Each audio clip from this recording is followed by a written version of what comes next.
மதுரை எய்ம்ஸு 12 வருஷமா ஒன்றுமே நடக்கலை.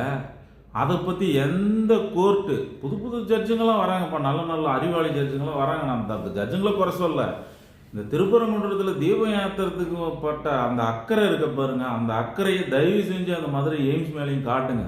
எது மக்களுக்கு தேவையோ அதை யூஸ் பண்ணுங்க. ஏன்னா திருப்பரங்குன்றம் தேவைதான், திருப்பரங்குன்றம் அது அங்கேயே தான் இருக்குது, யாரும் இல்லைன்னு சொல்ல.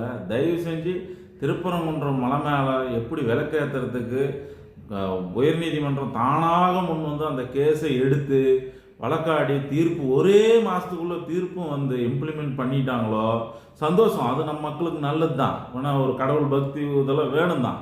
அதே மாதிரி உடம்பு இருக்கும்ல, சுவர் இருந்தால் தான் சித்திரம். ஸோ அதனால் தயவு செஞ்சு உடம்பை பாதுகாக்கிற எய்ம்ஸ் மருத்துவமனையும் பல வருஷமாக அப்படியே கிடக்குது. தயவு செஞ்சு இதே மாதிரி அதே ஐயா சாமிநாதன் அவர்கள், ஜிஆர் சாமிநாதன் அவர்கள், உயர்நீதிமன்ற நீதிபதி அவர்கள், நீதியரசர் அவர்கள் இதையும் இந்த கேஸையும் எடுத்து தயவு செஞ்சு எய்ம்ஸையும் சீக்கிரம் 1 மாதம் 2 மாதத்தில் கொண்டாந்து கொடுத்துட்டா அவருக்கு ரொம்ப நன்றி, மக்கள் அவருக்கு ரொம்ப நன்றி சொல்லுவாங்க. தேங்க்யூ.